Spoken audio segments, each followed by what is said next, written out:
I was born just outside of St. Paul, Minnesota, South St. Paul. So we were south of St. Paul, actually. Packing house city. Swifts and Armors. And everybody in South St. Paul worked for Swifts or Armors.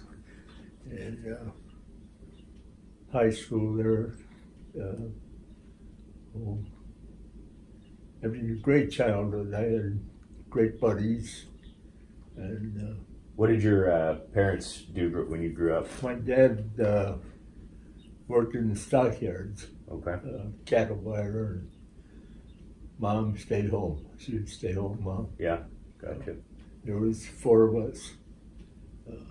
Brother and 2 sisters. Brother and 2 sisters. Okay. No, they're gone now. And you were were you the youngest? I was the baby, so they had to take care of me. Okay, gotcha. Because you were more or less growing up during the Depression. Right. Right? Right. What was that like? Was it? It was. We didn't feel too much because my dad worked. I mean, he worked hard. Didn't lose a job or anything like that. But of course, the businesses kind of went down the tube. But Dad managed to take care of the family, so we didn't have it too bad. And it was cold. I mean, oh yeah, it's cold. Sort of was cold, but born and raised there, you didn't mind. We had a lot of fun in the winter. That's true. You skated and sledding, tobogganing, all that stuff. You know, campfires, that kind of stuff. It was fun. Did you fish? Did you fish growing up? Yeah. And you hunted until recently, right? Sherry was saying last year. Used to go elk hunting every year, right? Wow. I don't think I'm gonna do it this year. Might go deer hunting though, which is fairly easy. I mean, you just go out to a blind and sit there and wish.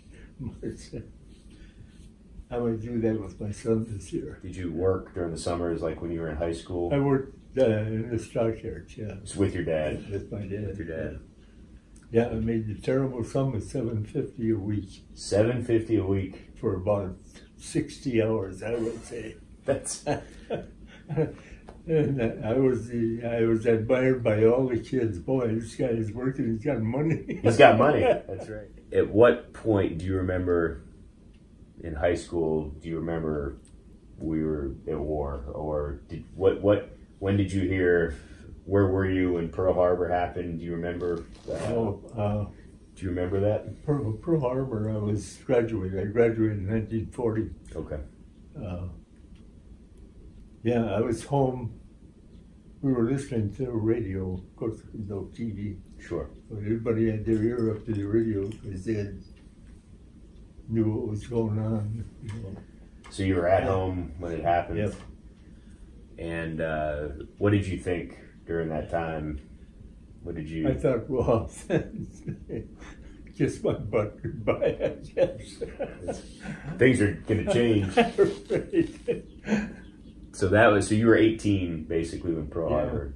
Yeah. When Pearl Harbor happened. Oh, I was sure we were going to go to war. No doubt in my mind at all. Yeah. It was going to happen. No. Yeah, it wasn't much after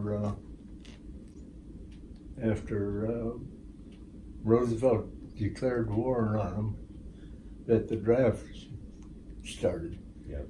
Yeah. I was drafted.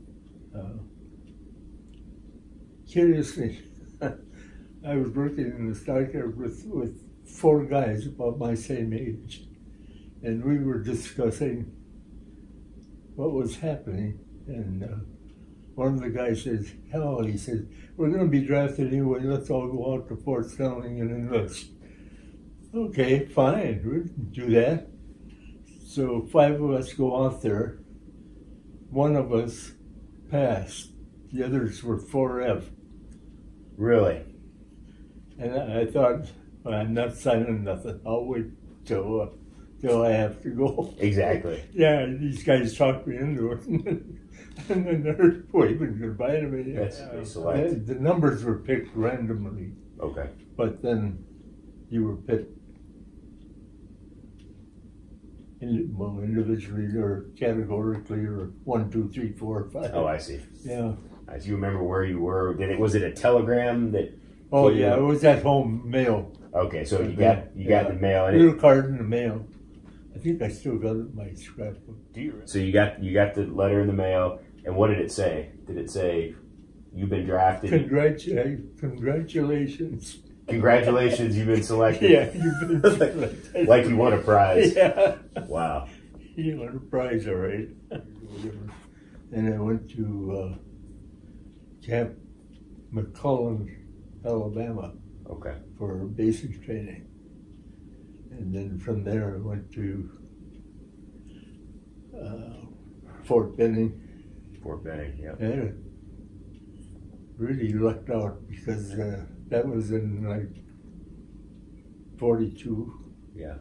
And it was put into a unit that trained officers. Oh, okay.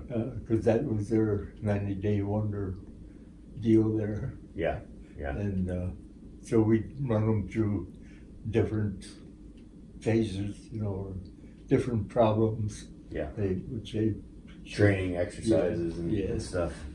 So it was kind of neat. Yeah. Service.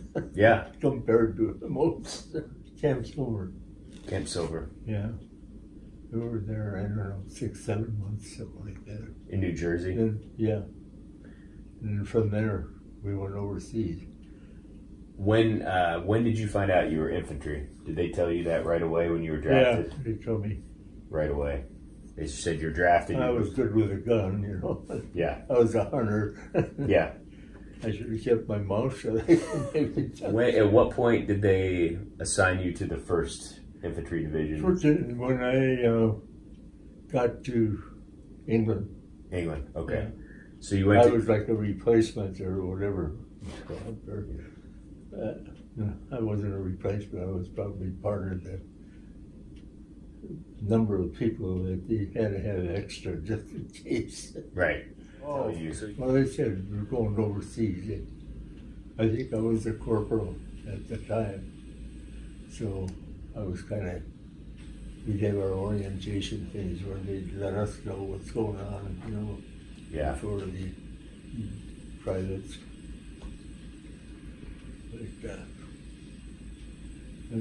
That's kind of funny. We went, it was 3 of us that were real buddies. Took care of each other, and we did everything together. Meals and all that stuff. But we got into a poker game on the boat. On the boat? Yeah, it was funny. The guy's name was George Meese, and George was a Casper Millicos, or whatever, glasses, and the little guy. He was a professional boxer. Really? Yeah. You didn't want to mess with George, no matter how he looked. Really? Yeah. But we got in this game, and I can remember it so well. We were playing on the deck, not the upper deck, but one of the lower decks, and probably 5 or 6 guys in the game. And it comes down to George and I are betting against each other. And George is using my money because I borrowed him $20 to get into the book again. Get in there to play. Yeah. And finally I said, George, this is ridiculous.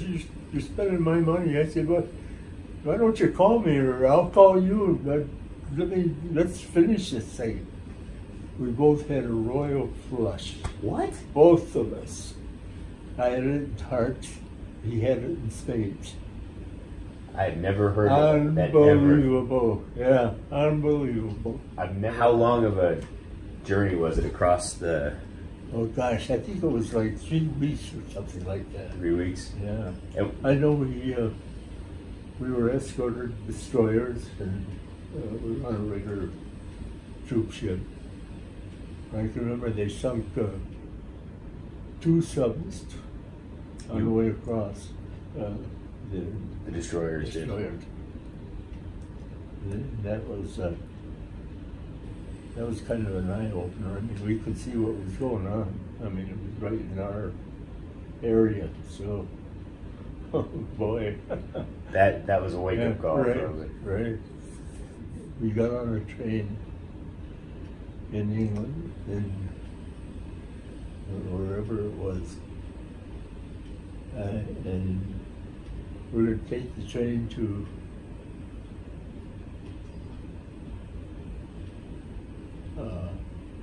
Barnstaple. Barnstaple? Yeah. And we had to go through London.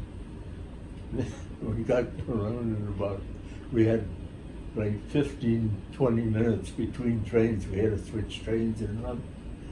And Goofy George, we get there and he looks at me and he said, "Hey, Corporal, I think we missed that train." I said, "Well, that could be." So we take off, and by this time it's light and it's foggy out. Yeah. Really foggy. And so we found a pub by luck, and we got blasted. Liquored up. Yep. And before we knew what was going on, the local cops had us. Oh my gosh. Took us to their little cells. We're in jail. And we were supposed to be your next stop. So it was that we spent, I'll say, about 5 or 6 hours in a jail. London jail. And finally, MPs came and got us. And what the hell did you guys do? Oh, we got missed our train. I mean, we got, oh, jeez. What'd they do to you? Did they send you on? Oh, yeah. But they escorted us. Do you remember your other buddy's name? George is one. George Beast and Cliff McKim. Cliff McKim. Cliff on D-Day lost his right arm, and part of it, he lost his left leg, and he lost his hand off his left arm. One leg of his left hand. Wow. George did beats with us, and he and one other guy went up to take out a machine gun nest that was up on the cliffs. Yeah. And so he got up there, and George was a fisherman like I was, So he get up there, and he got behind the guys, and there was 2 Germans on the machine gun. And George says, "I'll count to 3. He says that we'll both fire at the same time," which they did, but they both shot the same guy. And the other one turned around with the machine gun. He got George in the shoulder and killed the other guy. George says, "Lunkhead," he says, "doesn't he know if you're on the left, you shoot the guy on the left?" Never dawned on George at all. I think George at that time was a corporal too. And he should have enough sense to tell the guy, you take 2 on our right, I'll take 2 on our left. But when you got to England, finally, you got back on the train, you made it there, you sobered up. It's just stuff my family has heard. No, I know. That's. We didn't know actually until we were on the boat where we were going or what was going on or anything. They called us for an orientation, and that's when they told the non-coms, and then it was up to us to let the rest of the guys know. And so they said, "Okay, you're going to be a squad leader." They introduced you to your squad at some point, and did you guys train during that time? Yeah, we trained. In fact, we hit a beach at one time. I remember that. So I had a pretty good idea what was going on. So you were training on the beaches of England? Yeah, right. On the LSTs? Yeah. Wow. And but that's how in the world they ever got away without the Germans knowing what was going on. I'll never know, because these guys, talking all the time. And I just, I don't understand it. We were talking, we're going to hit a beach somewhere. Yeah. We didn't realize where it was going to be, but something's going to be going. Or Oh yeah, you were, no passes, no nothing. I'd say for a couple of weeks. oh really? Yeah. A couple weeks. And so, what did you guys do during that time? Did you play poker? Did you? Yeah, played cards. But your training wasn't over, and we still took the hikes and what the infantryman does. So it wasn't all, relaxation. Did you have an M1 at the time? At that time, yeah. You had an M1. Did you like the M1? No. Because it was heavy? Or what? Well, it wasn't heavy. You got so used to it. It was, I've hoisted one out at the museum out here. They took it out of the case and let me handle it. Yeah. I don't know how in God's word it ever got around. They're heavy. I know they are. I can't remember them that heavy. Why didn't you like it at the time? Didn't shoot enough bullets. There wasn't enough. Compared to the Germans. Yeah. I mean, the Germans were 800 rounds a minute or something, And what do we have, 20? And in your squad, did you have any machine guns in your squad? Yeah, we had a machine gun attached to the squad. Okay. Yeah. So each squad had one machine gun. And so when on D-Day, did that machine gun actually make it to shore? I mean, there's nothing you can do with a machine gun against those bunkers, right? The 3 of us out of 12 made it to shore. Or made it to, but machine gun wasn't one of them. Yeah, sorry, June. So, because originally D-Day was scheduled for the 5th. Yeah. The 5th. Yeah. So you probably boarded on the 2nd and 3rd. Right. So you lived on those boats for a few days. Yeah. Few days, and it was all right though. We got a lot better food on that boat. I can remember that than we did. And did they tell you specifically where you were landing at that point? Yeah, right. I knew where we were going. Yeah, they had to worry. We knew where we were going. We knew what our objective was, and. So you were in the obviously the 1st Division, 16th Regiment, and then what battalion? Do you remember what battalion and company? 1st Battalion, Company L. Easy Red, I think, was our. I think so too, based on my research. I think so. I can't remember exactly. Easy something. Easy Red. It wasn't though. It wasn't easy. That was a bad name for it. What? Do you remember what platoon? 1st Platoon. So 1st Platoon, Lima Company, L Company, Right. 1st Battalion. You said 1st Squad. 1st Squad. Right. That's wow. That's a lot of firsts. That's very appropriate. That's the way I can remember it.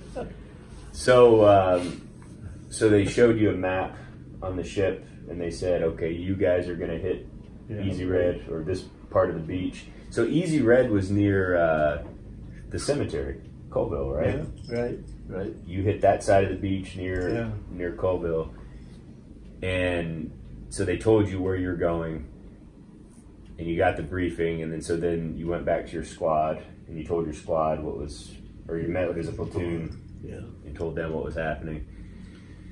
What did they say? Do you remember? I mean, what was the reaction? Is everybody like dead silence? Dead silence. And they told you that the Air Force was going to come.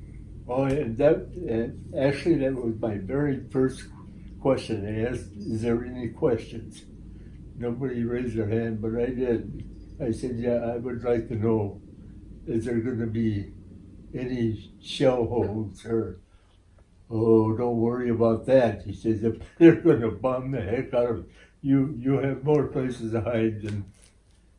Yeah, tell me about it. And that was, so they made it sound like you'd have. It sounded like it was going to be a piece of cake. Yeah. Wow. Don't worry. Don't worry. So when you talked to your squad and your other platoon, the other squads, did you try to tell them it was going to be a piece of cake, or were you like, wow? No, I told them exactly what they said, that there would be Yeah. You know, shell holes, and there's going to be bomb craters, so don't worry about, you know, because that's what they told me. So, wow. Passed it on.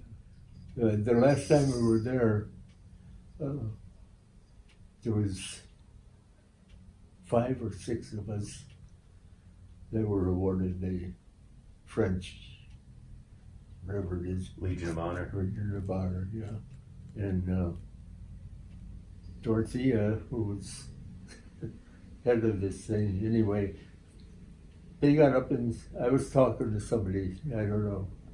So, but everybody got up and sat there. They had 6 chairs, as those things, lined up on the stage.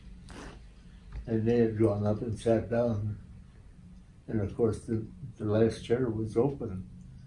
And so finally, I got done aloneing with whoever it was. I got up and went up to sit in that chair, and this Dorothea said, she says, Bert, you're not sitting on the end. She says, you come with me. So she grabbed the chair and puts it up next to the podium. But she puts it, I'm next to this British soldier or sailor, about my age. So we started talking together and seeing nothing going on. He says, do you happen to remember what ship took you across the channel? And I said, yeah, it was the Empire Anvil. Nobody asked me that question for 75 years. How I remembered, I have no idea. And he said, that was my ship. Get out of here. Yeah. And he really broke up. I mean, he said, you're the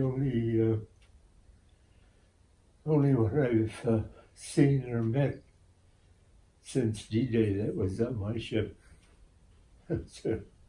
So you know, so many coincidences to get me were, you know, to sit next to the guy in the first place. The only way I think I remember the name of the ship was when we went over, so we went down in nets, you know, off the side of the ship into the LTIs. And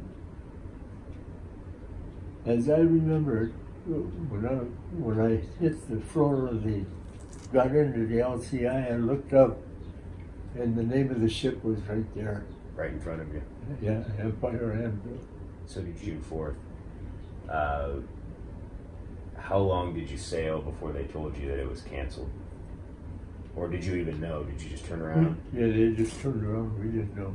Okay. We didn't know what they, because we thought we were going to hit the beach in New York. Oh, yeah. Take the bridge. That's right. So you turned around and just waited and waited. Right. And was the sea was really rough? It was really rough. Yeah. Were the guys getting sick? And I'll tell you what. Some of them would rather have been dead than they were so sick. I didn't get sick. You just didn't get seasick? No idea why. I guess June 5th, you turned around again and you were headed there. Did they tell you anything, or they just turned? They just turned and, you know, we got the LCIs, we knew what was going on. Did they give you a lot of gear? And I had a backpack, mess kit, shovel, you know, torpedo shovel, oh God, all kinds of stuff. Ammunition. Personal stuff I had up on the top one on the right side is a small little Bible, and that was in my pack. The one on the left, that big letter, was notice we got it on the ship from Roosevelt. You know what impressed me the most was the rocket ships, the ones that fired, you know. Oh, when you were coming up? Yeah, there was about 20 at a time would go out like the 4th of July. The only thing I remember was, I wrote it up in there, was I was doubtful that I could shoot somebody, you know, actually kill somebody. Not that I was, not that I wouldn't do it, but I had a lot of reluctance until I got on the beach. And body parts and blood, dead guys. I changed my mind already. Wait, at what point did you start taking fire? As soon as we got close enough to the beach, the boat was taking fire. And were they hitting the sides of the boat or hitting the front? Yeah. The ramp? Yeah. I don't know how anybody got through it. Jeez. Did how far out when they dropped the ramp? How deep was the water? How far were you? Out there. Chest. And did you hold your rifle? I had to hold. Yeah, you had to get your rifle up. But when we were on the ship, we were warned. We had the May West, you know, just the narrow belt thing. Wear it under your shoulders. Don't put it on like a belt. And guys who got wounded, deep water, just like a duck, feet up. Like drown? Yeah, because they had that damn white mess down here instead of under their shoulders. Yeah, flip them. Yeah, flip it. Because they had all the weight towards the beach. Or do you remember? Actually, I got into within probably 50 yards of the beach, and I got behind a tank trap, you know, the metal deals. Not for long. It was kind of funny because I'm looking down and I thought, geez, it's starting to rain again. And then I seen the trail bullets when they hit the water, they leave little bubbles. Yeah. I thought, somebody's got me zeroed. I'm out of here. I take my chances, you know. And did you run at that point, or did you crawl, or what did you do? I ran when you could run. Yeah. Yeah. And then you got down when you had to. Yeah. Did you Jig and tag? Yeah. Oh yeah. Whatever you had to do. Yeah. But we were taught that, you know, and good idea. Or it was just mass. Not really. Yeah, it was such a mess, I'll tell you. You lost all control of people because they were just taking off, you know, trying to save their lives. You know, most of them dying.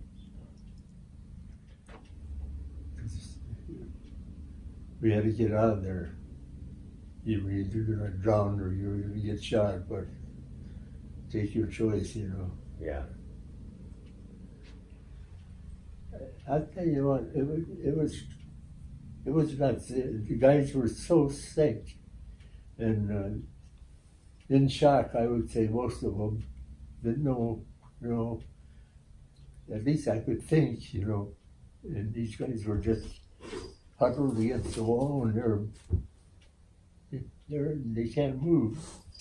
And I can remember I came on, there was probably 4 or 5 guys in kind of a bunch. And I cussed them and said, you know, get that rifle up, get shooting.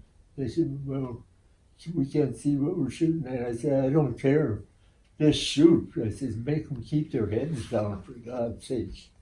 Waste a little of your ammunition. But, geez, just hard, I'll tell you.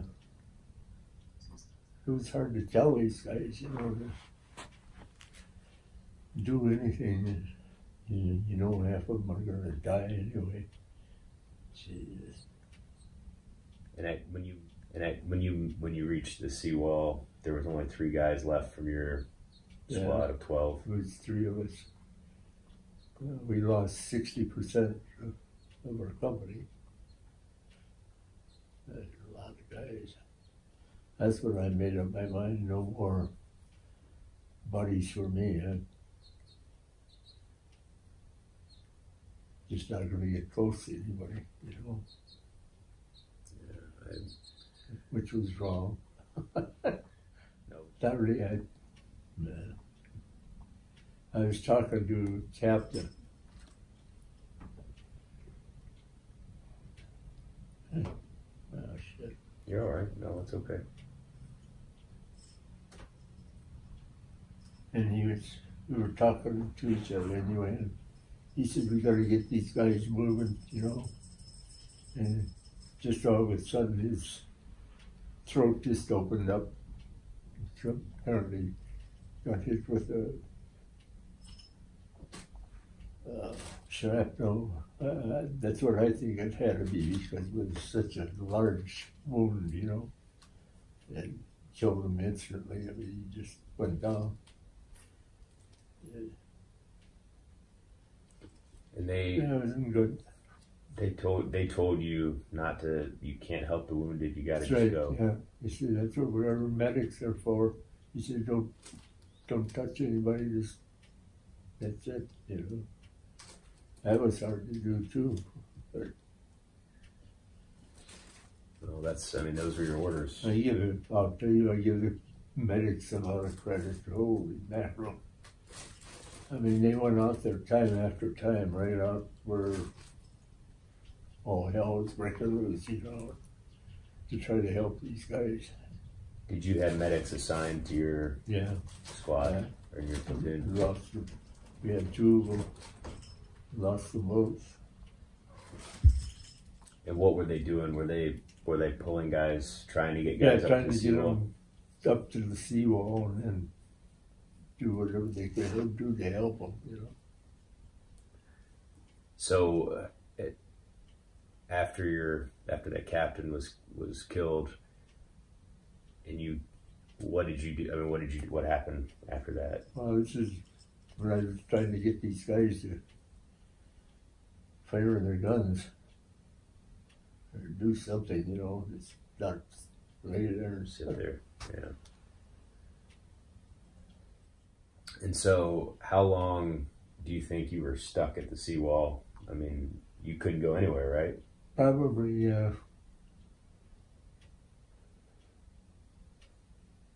not over 15 minutes for me, you know. We got Bangalore torpedoes, you know. Sure. We had barbed wire there. So we blew the bottom rubber, and there was a colonel, or I think it was a colonel, that really got down there and hollered at these guys and told them, you know, you're going to stay here, you're going to drown. So you better get up and get moving. So it was a field that was all mined above the. So we went up single file and tried to follow each other's footsteps. They didn't lose too many guys on that. I mean, the guys were with their bayonets, you know, trying to feel out the mines and getting shot at all the time. It was just nuts. So you had who did you have a engineer or something in your platoon that carried the Bangalore torpedoes? No, just our regular troops. They had the Bangalores. Yeah. And then you put them together and pushed them out. Right. And the wire was right above the seawall. Yeah. Right? Yeah. So you blew the wire. Blew the wire. Yeah. Ran through wire. Then you had mines. Right. And you had no tanks or anything at that point, right? No. Just No. just you guys. Just the All the tanks that they sunk, that they tried to get. I think he got one tank on, but not enough to. it was useless. And so The tank had a 37 millimeter gun on it. I'd been shooting popcorn at these, right. you know. And so you blew the wire. You and how many guys at that point ran through the wire? We had by the time we got up on top of the hill, we had, I'd say 25, 30 guys maybe. And it was just all the guys you could find. That's it. All the, well, all, at least all the everybody that survived. came, yeah. Wow. And so, when you got the mines, were you crawling up the hill, running up the hill? Running. Walking, rather, because we were mines. keeping in each other's footsteps, you know. Was it safer on the hill than on the beach? Oh, yeah. So the Germans were focused on the beach? Yeah, right. Even with the mines, it was safer on the beach. Because they were shooting over you on the beach. Right. Right. How long do you think it took you to get up through the mines, up to the top? Must have been a couple of hours before. And you had no engineers or anything to help you. It was just the guys feeling their way through the minefield. Yeah. With their own guys. And so once you got to the top of the hill, then what did you guys do from that point? Tried to get organized, you know. This is so hard to do. Like I say, I'm looking for guys, and I've only got through. Yeah, you know, I had no idea how many were gone or where they were. I mean, they scattered and didn't stay together, you know. Yeah. Were you somewhat safe once you got to the top of the hill, or were you still getting? Well, not safer. At least we had hedgerows. You don't run into that kind of stuff. At least we had some protection. And you were told once you got to the top of the hill, you got to go to your objective, right? Right. Because you had to get, basically, you probably had to get to Colville. Right. Right. You were in that area. Yep. Easy Red. So you had to get to Colville, and they wanted you to keep going. They didn't want you to turn around and. Yeah. Wow.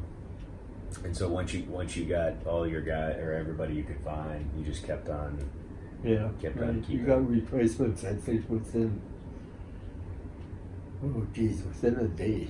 Really? I would say by the next day we had. I mean, the guys were coming in like crazy by then. You know, the pillboxes were knocked out. Yeah. Guys could move. So I had, by the second day, I had 12 guys again. So. How far did you get inland on that first day? By the end of June 6th, how far did you guys make it? Geez, I don't know, maybe on the beach, maybe 2 miles. Wow. At the most. And it was all, once you hit the hedgerows, were there Germans still? Oh, yeah. So every field was a fight. Yeah, that's, I think about the third or fourth day maybe, when the tanks started rolling, I got to talk to one of the tank commanders. He had a Tommy gun, and I said, what would it take to get your Tommy gun? He said, well, take your M1. He said, do you have a Luger? You know, yeah, I have a couple of Lugers. Yeah. So I said, take a Luger. You got them, boys. Give me that gun. Because that's what everybody, you know, the hedgerows were not that far apart as a rule. I mean, the hedgerow and the hedgerow. At least I could lay down some fire, you know, geez. Faster fire. Great, yeah. At the end of D-Day itself, they resupplied you with some new guys. Eventually, you got your replacements. And then what did they tell you to do at that point? Did you keep going? Did you keep going forward? Oh, yeah. And was your platoon leader lost? Yeah. Was your platoon leader? We had a platoon leader. Yeah, he was lost on D-Day. Okay. But we had a new platoon leader. Baldwin was his, I can remember his name, Lieutenant. And it was so funny because he came to me when they assigned him. Yeah. And he came to me and he said, Sergeant, he says, you know, I don't have much experience with this stuff. He says, if I'm doing something wrong or something you don't like, he said, let me know. And I said, well, I can tell you one thing right now. He said, well, what's that? And I says, you get some paint, get something, get that white stripe off your helmet, because you're not going to last long. Yeah. Yeah, so he did too. Well, he was a good lieutenant, but he didn't.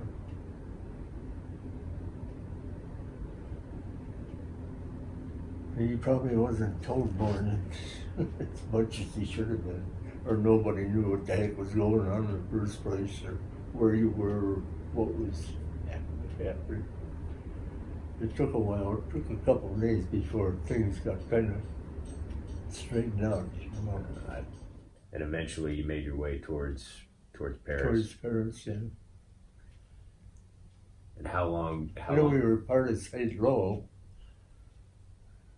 We hit some of that, and it seemed like they were sticking us all over. Did you have jeeps to get around? No. It was all walking. Yeah. My guys, my squad, I wouldn't let them get on a tank, and they kind of pissed off about that. But I seen too many of tanks blown up to get, why stick people on them? Yeah. Of course, they were tired and, anything for a ride. But, man, no, not today. Where did you sleep at night? Did you find a house? On the ground, no. Just mostly in the hedgerows or, wherever you could. Find some cover. I never slept in a house once, but I can remember. It's all. And what about food? Did your company supply you with food at that point? Or? Food was a problem because we had 2 days off. We had a 2-day rest period. Probably a week after D-Day. And we got a chance to get cleaned up and hot food. Wow. But otherwise, we were eating C rations, D rations mostly. Yeah.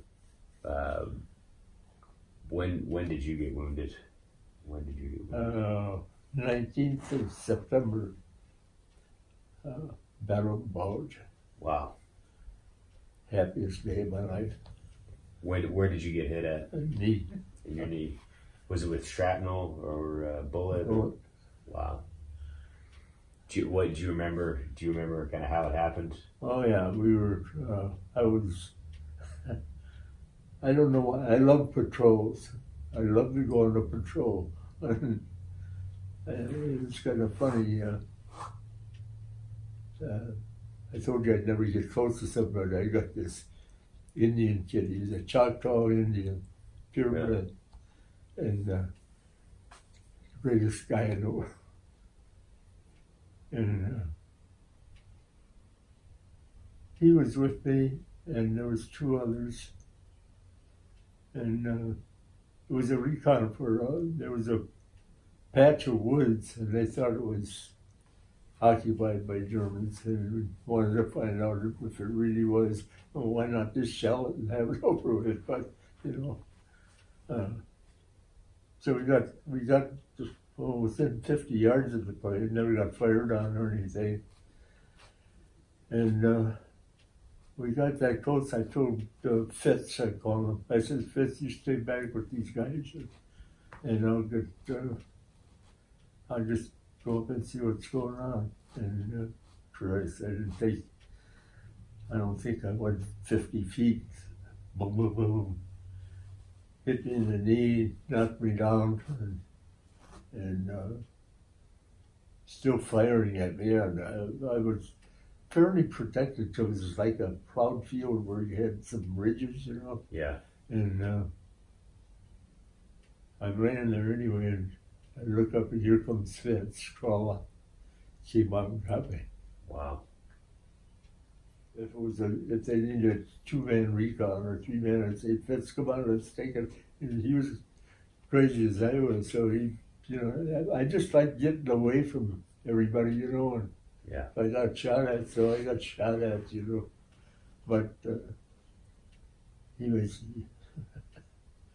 we did this together a few times, and we came back from a recon one night, and it was about, I don't know, just about dark anyway, and some buck sergeant come over. He said, "Sergeant Chandler?" I said, "Yeah." He says, "Captain wants to talk to you." Geez. I said, "Now?" He says, "Yep, now." He says, "And I'm supposed to escort you."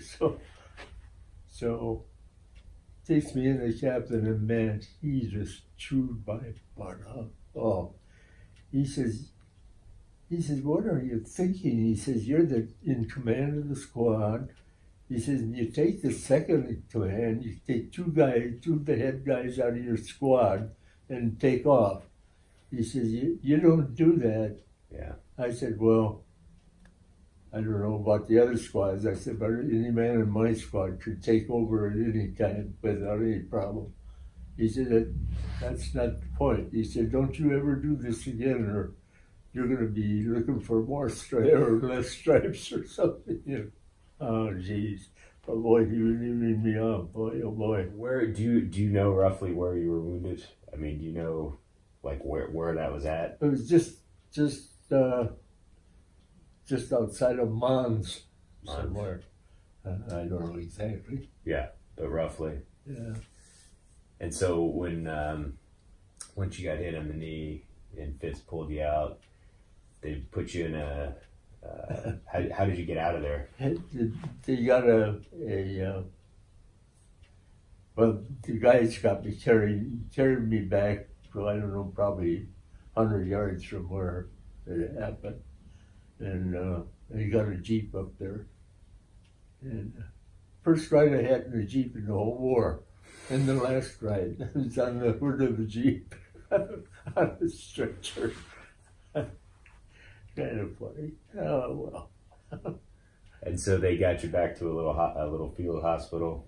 Yeah. What did you? I mean, obviously it hurt like heck, but you still remember everything after you got hit? Oh, that's another thing. It was kind of funny because when I got hit, you know, we carried those little medic Field things, dressings. and it had a shot of Morphine in it. Yeah. So when I got hit, it was hurting like heck. So I dug out that morphine, and myself a shot. But then, when the Jeep rolled up to get me, the first thing the medics do is give me a shot of morphine. I said, "Geez, I just had one of those." She said, "Well, you're just going to be happier, that's all." Did it help? Did Oh, it make you yeah, feel better? man. Yeah, really. Yeah, it felt good.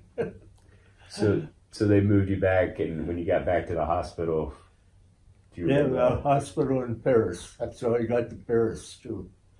And I can remember the ambulance drove under the Arc de Triomphe. Yeah, Arc de Triomphe. So I was, and I can remember that hospital. We had all the writing on the walls, and on the doors was in German.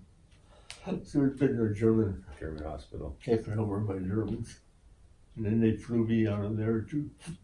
Oh, gosh. Oh, gosh. Ilfracombe, England. Yeah, it's C-47, so I got a chance of riding one of those too. That was kind of neat. And then from there, I was there for, 2-3 months, I think. And then they finally decided to send me home. Or when did your family find out that you were safe after D-Day? Oh, Were you able to write them a letter or anything? my wife got 3 letters that I was missing in action. Oh, really? Yeah, and she wouldn't believe it, so, which is good. And you were married before you Yeah, left? yeah, we got married in May, went in October. Yeah, she insisted we were going to get married. What was your wife's name? Esther. Esther. So Esther received 3 letters that you were missing in action after D-Day. No. Oh, yeah, After D-Day. So Right. D-Day she received. Yeah. How long did it take for them to tell her that? It was a long I time. don't know when she got. I didn't even know she got missing in action letters until I got home. Really? And she never told me. And how soon did she know you were okay after D-Day? Oh,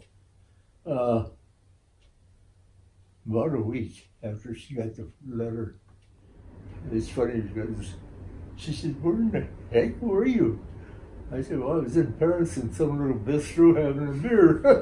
Where do you think I was? I was having coffee. Oh my gosh. So you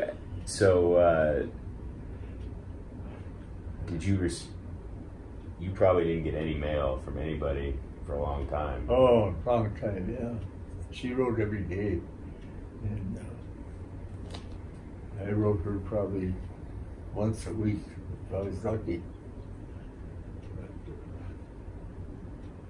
she's a great lady. She just passed away 4 years ago. Wow. So how many years were you married? 73. Wow. Yeah, we were looking forward to our 75th. And she got married. Where did you land when you came home? Came back to the US? It was really nuts. We came into New York Harbor because we could see the Statue of Liberty. And we made a hard left. We went down to Richmond, Virginia. Oh, why the hell would you do that? Then they gave me like 15 days, I think it was, furlough. So then that's when I got home. So when you came back to Richmond, you took a train back to Minnesota, and that's when you saw her the first time? Yeah. And so you came pulling up in a train, and she was waiting for you at the train station? Oh, yeah. And the whole family was. What do you... My brother, my sister, and my wife. And what do you remember when you pulled up? Did you step off the train and see him? Did you see him from the window? What do you remember? Yeah, I could see him from the window. Yeah, it was really nice. So you were there when victory happened the next year? Were you still in Colorado? In fact, I was getting a haircut and then word came in that Germany surrendered? Wow. The first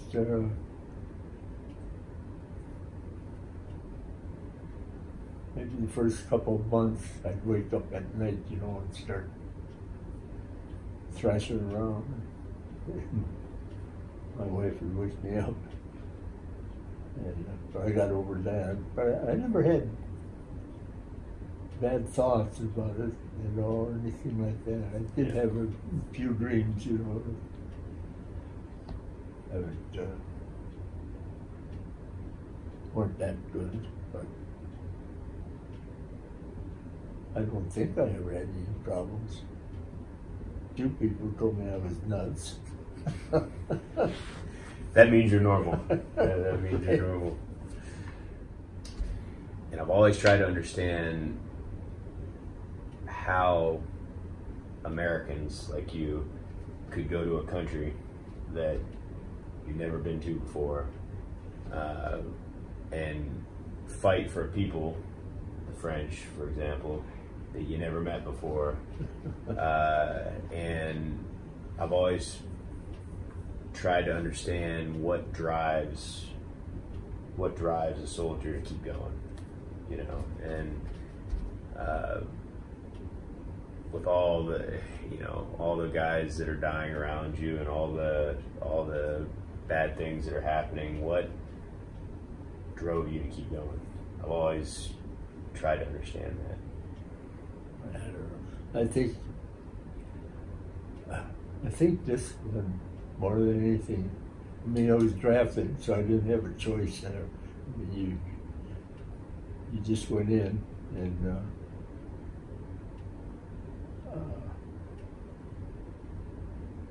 if an officer told me to do something, I'd do it, you know, without any qualms about it, or bitching or whatever.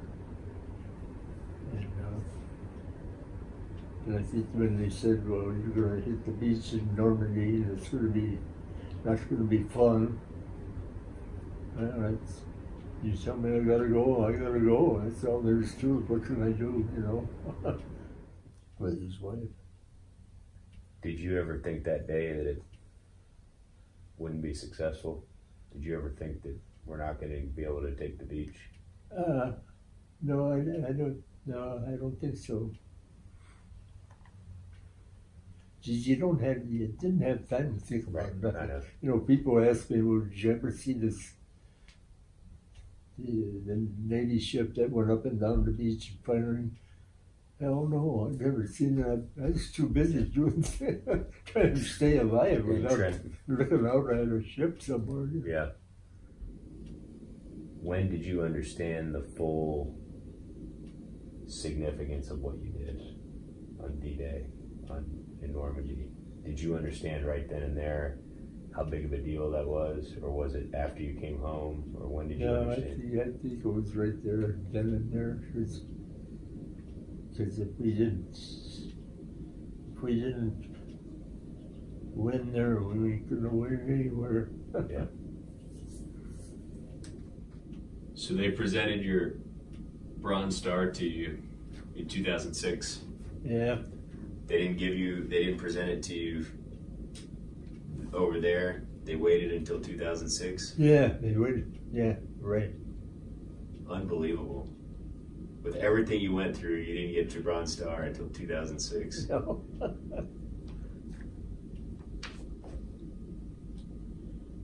And it was a surprise because it came in the mail. It came in the mail? Yeah. I had written, I got back, all my service records were in St. Louis, and they had a fire down there, burned all my damn service records up. Yeah. And then I wrote to them and said that it was something I didn't have. My European thing, medal with the battle stars on it. And so they sent me a letter and said, well, you've got all kinds of stuff coming here. We'll mail it out to you. All those stuff, with the exception of Purple Heart I got in England, but the rest of them was all mailed to me. Have you ever met anybody else since you came? No. That was on the first wave, like you were? I never have. Ernie Pyle, if you've ever read. I know, yeah. Yeah. I told you we got strafed one day by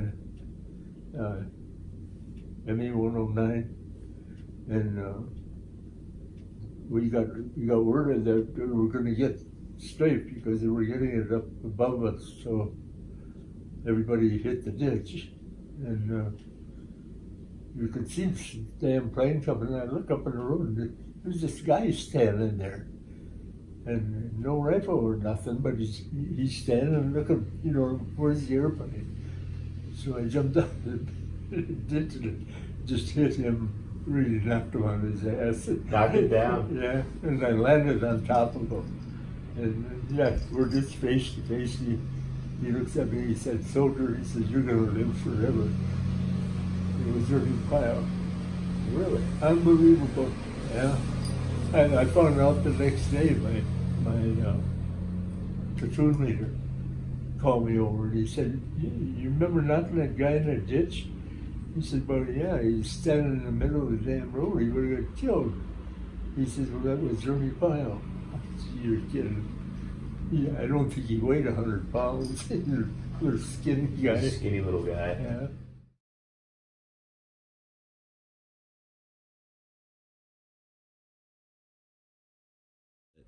That's a piece of a German parachute. Oh, wow. This guy got killed. Wally got killed.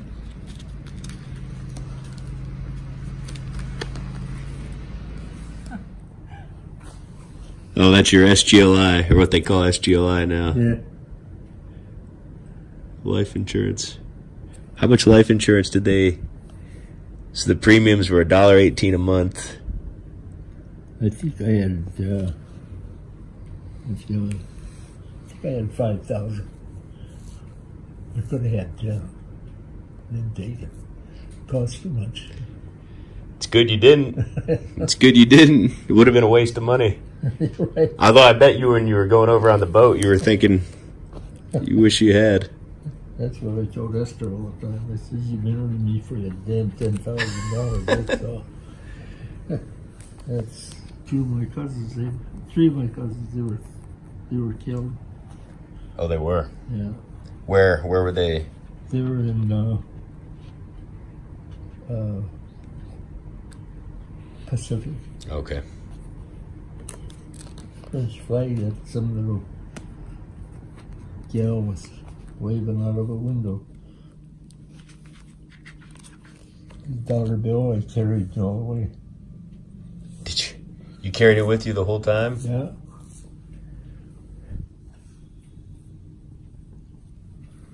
Received Bert Chandler when I exchanged English money for American.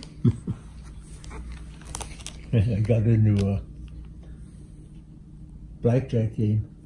We were back for a 2-day rest period, and I came back. There's 1, 2, 3, 4 guys playing on the hood of a truck, playing blackjack, and I asked him. I said, "Well, can I get in?" Yeah, I said, "Well, how much you playing for?" They said, "Well, we're playing for his French money. We don't have any idea." Okay. We don't know what it is. I won the deal on the second round, and they were going to quit playing at lunchtime. I held the deal through lunch. Did you really? I said, I took all this French money and we could exchange it. There was a place to exchange there. $1,500. Wow. Yeah. So I sent it over to my wife. I told her to go out and buy a fur coat or something, whatever you want. Wow. Didn't mean nothing to me. Who was, Oh, he's just the best friend I ever had, probably. Oh, really? Yeah. And he passed away during the war? Yeah, he got killed in Africa. He was Africa, yeah. Lieutenant Paul Miller. Yeah, he died too. This guy died. Was he another friend of yours? Yeah. Jimmy Chandler. That's my cousin. That's it. Europe war ends at 5:01 p.m. today. Gosh, it's great you kept this. Chandler's been awarded a presidential citation, Oak Leaf Cluster, and Purple Heart for wounds received in Belgium history.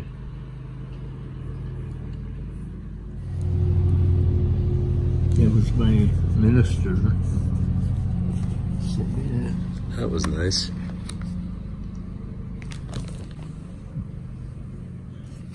Card from your wife, it looks like. Oh my gosh, going back to civilian life. Information, persons being discharged. Yay. That must have been a great day too. Oh, I'll tell you what. It really was.